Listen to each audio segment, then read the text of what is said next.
सूरतुल नमल के 7 रकू हैं, 93 आयात हैं। तरतीब तौफीकी मतलब नाजिल होने के लिहाज से ये 27वें नंबर पर आने वाली सूरत है।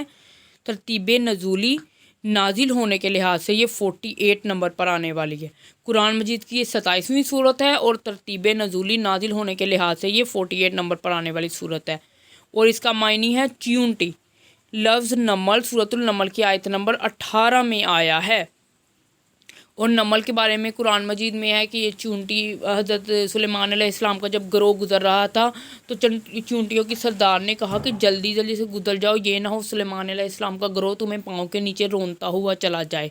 उसके अलावा भी चूंटी पे जदीद रिसर्च है कि चूंटी का रहन सहन इंसानों की तरह का होता है। वो पूरे साल में राशन इकट्ठा करते हैं और उन्हें स्टोर करके रखती हैं कि सर्दियों के मौसम में वो काम आ सके। और चूंटी एक छोटी सी मखलूक है जिसके पास के अंदर कोई हड्डी नहीं है, लेकिन अल्लाह ताला ने एक छोटी सी मखलूक पैदा की है जो कि कितार बनाकर चलती है और अपना पूरा निज़ाम पहले से ही आने वाले वक्त की फ़िक्र करती है। और चूंटियाँ और काफिर कहते थे कि कैसा कुरान है, इसमें मच्छर या मक्खी की मिसालें हैं। अल्लाह ताला ने कहा कि अल्लाह नहीं शर्माता कि वो मिसाल बयान करें मक्खी की, मच्छर की या उससे भी छोटी चीज़ की। तो चूंटी उससे भी छोटी चीज़ है। ये उसके अलावा ये बैक्टीरिया वगैरह ये सारी अल्लाह ताला की कारागरी है। सूरतुल कसस में 9 रकू हैं, 88 आयात हैं। तरतीब तौफीकी के लिहाज से ये 28वें नंबर पर है। मतलब कुरान मजीद में अगर हम देखें तो 28वें नंबर पर हमें सूरत कसद नज़र आएगी। तरतीब नज़ूली के लिहाज से ये 49वें नंबर पर आने वाली सूरत है। इसके मायने है किस्से की जमा है। इस सूरत में मुख्तलिफ़ किस्से बयान किए गए हैं। कुरान मजीद में मुख्तलिफ़ किस्से भी हैं और हमारे पास अहकाम कुरान मजीद में है कि हमने नमाज रोज़ा हज ज़कात का हुक्म दिया गया है। और पुराने अंबिया कराम के वाक़यात हमें मिलते हैं और उनमें भी अल्लाह ताला ने कहा कि अक्लमंदों के लिए नसीहत है। कि बाकी लोग तो ऐसे किस्से के तौर पर रहते हैं, लेकिन कितनी कौमों पर उनकी बदअमालियों की वजह से अजाब आया। आज हम देखें कि हम में भी कितनी बदअमालियाँ हैं। हमें चाहिए कि हम अपनी इस्लाह करें। पिछली कौमों में कोई एक बुराई होती थी और वो उसकी वजह से उन पर अजाब आ जाता था, लेकिन आप सल्लम की दुआ की वजह से हम पर अजाब नहीं आता। लेकिन हमें चाहिए कि उम्मत मुहम्मदिया होने के बायस हम अपनी इस्लाह करते रहें। लफ्ज़ कसद सूरतुल कसद की आयत नंबर 25 में आया है। सूरतुल इनकबूत के 7 रकू हैं, 69 इसकी आयात हैं। तरतीब तौफीकी के लिहाज से 29वीं सूरत है और कुरान मजीद में आपको ये 29वीं नंबर पर नज़र आएगी। और नाजिल होने के लिहाज से ये 85 सूरत है। इनकबूत का मायनी है मकड़ी। लफ्ज़ इनकबूत सूरतुल इनकबूत की आयत नंबर 41 में आया है। आप कुरान मजीद खोल के आयत नंबर 41 देखेंगे तो उसमें आपको इनकबूत का लफ्ज़ मिल जाएगा। और मकड़ी क्या, अल्लाह ताला ने कहा कि सबसे कमज़ोर घर मकड़ी का है। मकड़ी हमें पता कि जाला बुनती है तो कितनी आराम से वो टूट जाता है। इसके अलावा भी इसलिए मकड़ी के घर को सबसे कमज़ोर क्या है कि जब मकड़ी के बच्चे पैदा होते हैं तो वो मकड़ी के बच्चों के बाप को मार देती है ताकि वो बच्चों को खा ना जाए। और जब वो बच्चे बड़े होते हैं वो अपनी माँ को मार देती हैं और मार कर खुद खा जाते हैं। कि इसलिए सबसे कमज़ोर घर उसका क्या है, ना सिर्फ जाले के लिहाज से कमज़ोर है बल्कि वो वैसे भी उनके रिलेशनशिप के लिहाज से भी मकड़ी का घर बहुत कमज़ोर है। और इसके अलावा मकड़ी का वैसे भी वाक़या मिलता है कुरान मजीद में कि जब आप सल्लम गार वापस हिजरत करके मदीना की तरफ जा रहे थे और गार में जब छुपे तो मकड़ी ने जाला वहाँ पे बुन दिया और कबूतरों ने अंडे दे दिए। और ऐसे काफिरों को लगा कि यहाँ पे तो जाला है, अगर कोई गुजरता तो जाला टूट जाता या अंडे टूट जाते। और उसके अलावा भी मकड़ी का वाक़या मिलता है कि एक ग़ुलाम था और उसके मालिक के घर में एक बेटी हुई तो किसी ने तो उसने उसे पता लगवाया कि वो बेटी बहुत से लोगों से जना करेगी, 100 लोगों से। और फिर उसके बाद उस घर के ग़ुलाम से उसकी शादी हो गई।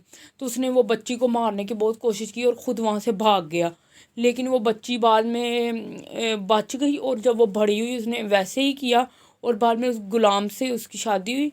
और ये भी बताया था नजूमी ने कि ये मतलब एक मकड़ी से वो मरेगी। तो एक मकड़ी उस दिन एक मियाँ बीवी बैठे हुए थे और उस ग़ुलाम ने उसे बाद में माफ़ कर दिया और उनकी शादी हो गई। और उसने कहा कि मकड़ी से ऐसे तुम्हारी मौत होगी। तो एक मकड़ी उस कमरे में गिरी, उसने अपने पाँव से उस मकड़ी को कुचलना चाहा, तो उस मकड़ी ने उसे डस लिया, जिसकी वजह से उसकी वफ़ात हो गई। सूरतुल रूम की 6 रकू हैं, 60 आयात हैं। तरतीब तौफीकी, कुरान मजीद में अरेंजमेंट के लिहाज से इसकी 30वें नंबर पे आने वाली सूरत है, और नाजिल होने के लिहाज से ये 84 नंबर पर आने वाली सूरत है। और ये मुल्क रूम का नाम है। मुल्क रूम आपको पता है इस्लामी मुल्क है। लफ्ज़ रूम सूरतुल रूम की आयत नंबर 2 में आया है। ओके, सूरतुल लुकमान के 7 रकू हैं, 34 आयात हैं। नाजिल होने के कुरान मजीद में तरतीब के लिहाज से ये 31वें नंबर पर आने वाली सूरत है, और नाजिल होने के लिहाज से ये 57 नंबर पर नाजिल होने वाली सूरत है। और इसके में सैयदना लुकमान अलैहिस्सलाम अल्लाह ताला के बहुत बरगज़ीदा पैगम्बर थे, और उन्हें अल्लाह ताला ने हिकमत दी थी। वो ग़ुलाम थे, लेकिन उन्होंने अपने आका से बहुत कुछ सीखा, और उनके कौल आज भी मशहूर हैं। उनने अपने उनके अखलाकियात में उनके कौल बहुत ज़्यादा मशहूर हैं कि वो कहते हैं ऊंची आवाज़ में ना बोलो, कि ऊंची आवाज़ गधे की है, और जब भी ऐसे भी खामोश रहें, लेकिन जब भी बोलें अच्छा बोलें, और बहुत ज़्यादा और भी उनके कौल मशहूर हैं। कुरान मजीद में उनकी इल्म व हिकमत के बारे में आयात हैं। लफ्ज़ लुकमान सूरतुल लुकमान की आयत नंबर 13 में आया है। सूरतुल सजदा, इसके 3 रकू हैं, 30 आयात हैं, और तरतीब तौफीकी के लिहाज से ये 32वें नंबर पे आने वाली सूरत है, और तरतीब नज़ूली के लिहाज से 75वें नंबर पर आने वाली सूरत है। इसका मायने है सजदा करना। लफ्ज़ सजदा सूरतुल सजदा की आयत नंबर 15 में आया है। हमें इसमें सजदा करने का हुक्म दिया गया है कि, और कुरान में जगह जगह पर है कि सजदा करने वालों के साथ सजदा करो, रुकू करने वालों के साथ रुकू करो, मतलब बाजमान नमाज का हुक्म दिया गया है। और सजदा करने का भी कि शैतान ने अल्लाह ताला को सजदा नहीं, आदम अलैहिस्सलाम को सजदा नहीं किया, और अल्लाह ताला की नाफरमानी की, तो अल्लाह ताला ने उसे जन्नत से निकाल दिया। और वो सजदा ज़मीन पर गिर कर सजदा करना नहीं था, बल्कि अदबन थोड़ा सा सर को झुकाना था, लेकिन शैतान ने वो भी नहीं किया। इसलिए जब इंसान सजदा करता है, कुरान मजीद में आने वाले सजदा या वैसे नमाज में सजदा, तो शैतान को बहुत ज़्यादा, शैतान अपने सर में खाक डालता है कि इसे मैंने सजदा नहीं किया, और आज ये अपने रहमान को, अपने मालिक को सजदा कर रहा है।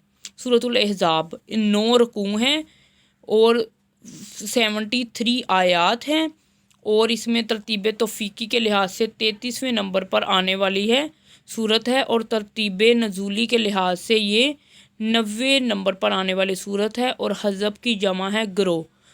लफ्ज़ एज़ाब सूरतुल एज़ाब की आयत नंबर 20 में आया है। वैसे भी जंग एज़ाब भी या जंग खंदक कहते हैं, जिसमें मुसलमानों ने काफरों के ग्रोह से बचाव के लिए इर्द गिर्द वो खंदक खोल दी थी, और उसका भी जिक्र है। और अल्लाह ताला ने बाद में हवाएं चलाई, और सब काफिर वैसे ही भाग गए अपना माल गनीमत वगैरह छोड़कर। सूरतुल सबा 6 रकू हैं, 54 आयात हैं। तरतीब तौफीकी के लिहाज से ये 34वीं सूरत है। नाजिल होने के लिहाज से ये 58 नंबर पर आने वाली सूरत है। इसका मायने है सबा शहर का नाम है। ये सबा सूरतुल सबा की आयत नंबर 15 में आया है कि सबा के लोग जो थे, सबा इलाके के लोग, वो कहते थे कि ये कैसा कि हाँ, उनके जगह जगह बागात थे, उनसे मेवे ऐसे थे, अगर कोई अपना बर्तन लेके जाता था तो वो सारे मेवे गिरते थे, खुद ब खुद वो बर्तन फलों से भर जाता था। वो कहते कि ऐसे तो हमें मज़ा ही नहीं आता कि कोई दूर दराज हमें जाना हो, वहाँ पे दूर दराज का सफ़र करें, साथ खाना बांध के लेके जाएं और फिर खाएं। ये क्या है कि खुद ब खुद ही फल मिल जाते हैं। तो फिर अल्लाह ताला ने उनकी नाशुक्री की वजह से खारदार झाड़ियाँ वहाँ पे उगा दी, जिन पे कुछ भी नहीं लगता था। सूरतुल फातिर, इसके 5 रकू हैं और 45 आयात हैं। तरतीब तौफीकी के लिहाज से 35वीं सूरत है, और नादिल होने के लिहाज से नादिल ये 43 नंबर पर नादिल होने वाली सूरत है। और इसका मायने है पैदा करने वाला। ये अल्लाह ताला की सिफत है कि अल्लाह ताला फातिर समावाती वल अर्ज़, अल्लाह ताला ने आसमान और ज़मीनों को पैदा किया है। अल्लाह ताला ने 6 दिनों में सब चीज़ों को पैदा किया, और 7वें दिन में खुद जलवा फरमा हुआ इंसान को पैदा किया। ये मतलब अल्लाह ताला की सिफत है कि अल्लाह ताला ने हर चीज़ को पैदा करने वाला है।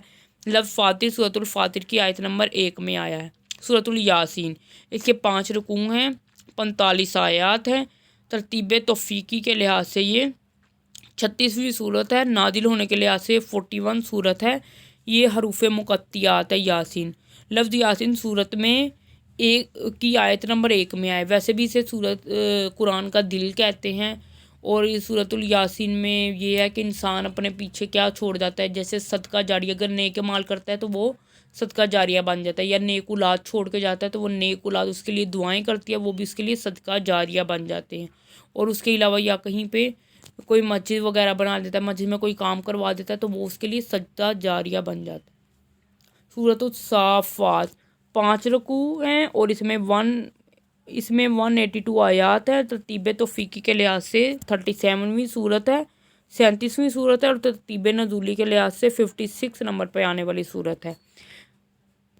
مصحف کی جمع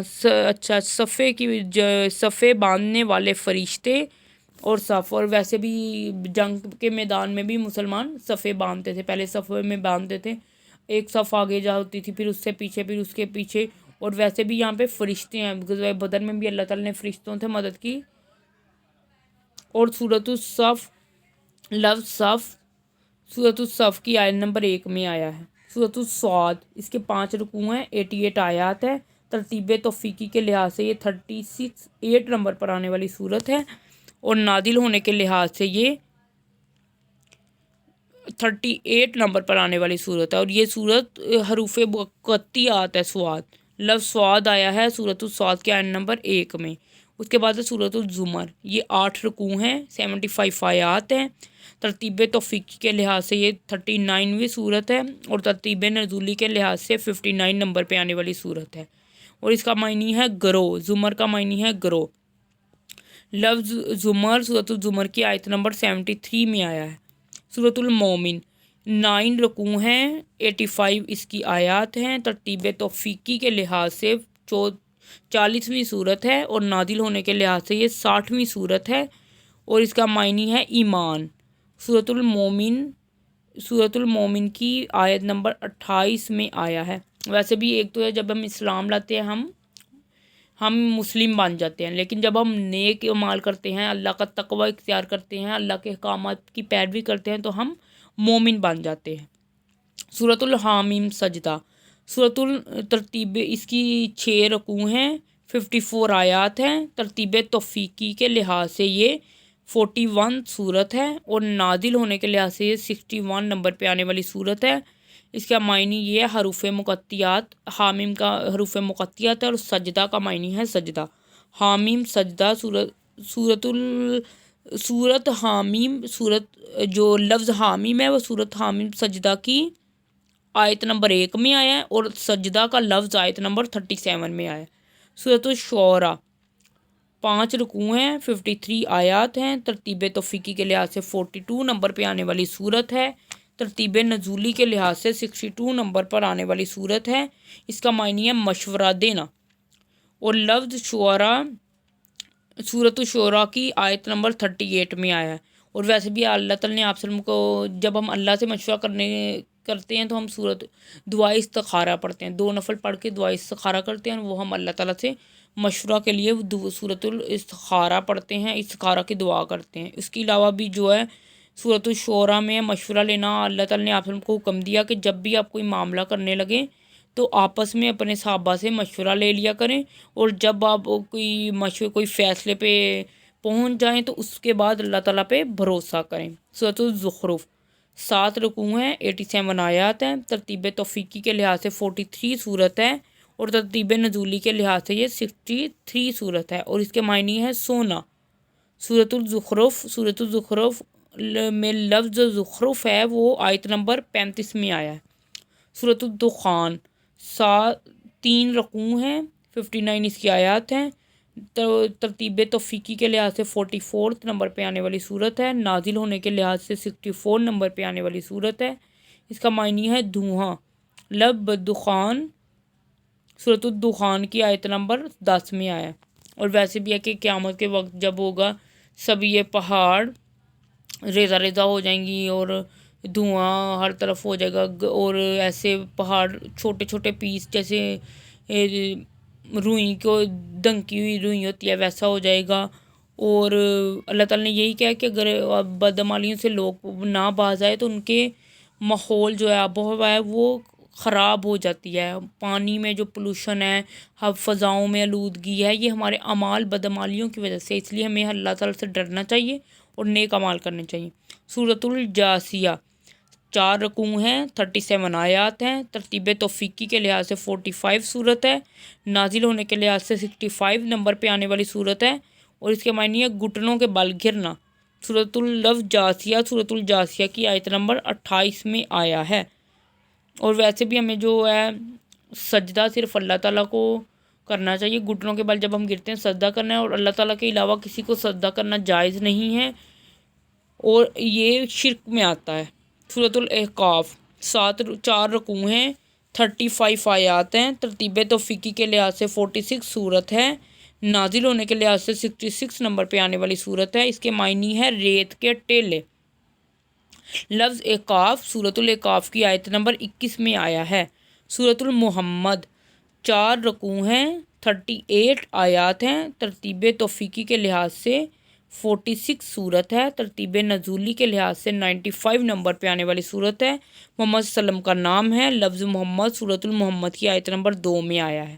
اللہ تعالیٰ نے آپ صلی اللہ علیہ وسلم کو 4 بار محمد کہہ کے پکارا ہے. اس کے علاوہ اللہ تعالیٰ نے آپ کو کبھی یا ایھا المزمل، یا ایھا مجتبیٰ، اور بھی اللہ تعالیٰ آپ صلی اللہ علیہ وسلم کے بھی 99 نام ہیں. اللہ تعالیٰ نے آپ صلی اللہ علیہ وسلم کو ہمیشہ کبھی یاسین کہا ہے، کبھی محمد کا ہے، کبھی احمد کا ہے، مختلف ناموں سے پکارا ہے، لیکن محمد سے قرآن مجید میں 4 بار پکارا ہے. سورۃ الفتح 4 رکوع ہیں، 29 آیات ہیں. ترتیب توفیقی کے لحاظ سے 48ویں صورت ہے. ترتیب رزولی کے لحاظ سے 11 نمبر پہ آنے والی صورت ہے. اس کا معنی ہے فتح مکہ کی کامیابی. فتح نا سورۃ الفتح کی آیت نمبر 1 میں آیا ہے. اور اللہ تعالیٰ نے فتح مکہ کا ذکر کیا ہے کہ جب اللہ تعالیٰ نے بہت بڑی کامیابی دی. فتح جب صلح حدیبیہ کے درمیان میں جو ہوا تھا کہ آپ عمرہ نہیں کر سکتے، حج نہیں کر سکتے، کوئی مسلمان ہو گئے اسے واپس کرنا ہے، وہ سب کو ایک دیمک کھا گئی. اور اس کے علاوہ انہوں کی طرف سے شرارت کافروں نے ہی کی. پھر جنگ ہوئی تو اللہ تعالیٰ نے فتح دی، لیکن آپ صلی اللہ علیہ وسلم نے سب کو معاف کر دیا.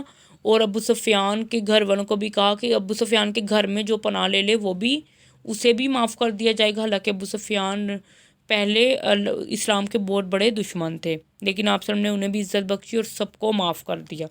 سورۃ الحجرات 2 رکوع ہیں، 18 آیات ہیں. ترتیب توفیقی کے لحاظ سے 49ویں صورت ہے. ترتیب نزولی کے لحاظ سے 106 نمبر پہ آنے والی صورت ہے. اور اس کے معنی حجرے کی جمع ہے. لفظ حجرات سورۃ الحجرات کی آیت نمبر 5 میں آیا ہے. اچھا، سورۃ القاف 3 رکوع ہیں، 45 آیات ہیں. ترتیب توفیقی کے لحاظ سے 50 نمبر پہ آنے والی صورت ہے. ترتیب نزولی کے لحاظ سے 34 نمبر پہ آنے والی صورت ہے. اس کے معنی یہ ہے حروف مقطعات ہے قاف. لفظ قاف سورۃ القاف کی آیت نمبر 1 میں آیا ہے. سورۃ الزاریات 3 رکوع ہیں، 60 آیات ہیں. ترتیب توفیقی کے لحاظ سے 51 نمبر پہ آنے والی صورت ہے. ترتیب نزولی کے لحاظ سے 67 نمبر پہ آنے والی صورت ہے. اس کے معنی ہے بکھرنے والی ہوائیں. اور لفظ زاریات سورۃ الزاریات کی آیت نمبر 1 میں آیا ہے. سورۃ الطور 2 رکوع ہیں، 49 آیات ہیں. ترتیب توفیقی کے لحاظ سے 52 نمبر پہ آنے والی صورت ہے. ترتیب نزولی کے لحاظ سے 76 نمبر پہ آنے والی صورت ہے. معنی ہے کوہ طور. اور لفظ طور سورۃ الطور کی آیت نمبر 1 میں آیا ہے. اس میں کوہ طور کا واقعہ ہے کہ کوہ طور پر اللہ تعالیٰ نے حضرت موسیٰ علیہ السلام کو بلایا، وہاں سے ان سے کلام بھی کرتے تھے. اس کے علاوہ آپ کو وحی دی، صحیفے وہاں پر دیے. اور ان کے پیچھے ان کی جو قوم تھی، ایک آدمی نے انہیں شرک پہ لگا دیا، ایک بچھڑا بنا دیا اور اس کی پوجا پہ لگا دیا. جب وہ واپس آئے انہوں نے اپنے ہارون بھائی کو کہا کہ تم نے ان کو تبلیغ نہیں کی، اور انہوں نے کہا کہ یہ تو قریب تھے مجھے قتل کر دیتے. جزاک اللہ. آپ مہربانی کر کے اس چینل کو سبسکرائب کریں تاکہ قرآن مجید کے بارے میں، حدیثوں کے بارے میں، نعتیں، تجوید، گرامر کے بارے میں آپ کو ویڈیو مل سکیں. مہربانی کر کے اس چینل کو ضرور سبسکرائب کر لیں. اور باقی صورتوں کے بارے میں جو انفارمیشن ہے وہ آپ کو بعد میں اگلی ویڈیو میں ملے گی. جزاک اللہ. شکر اللہ کو.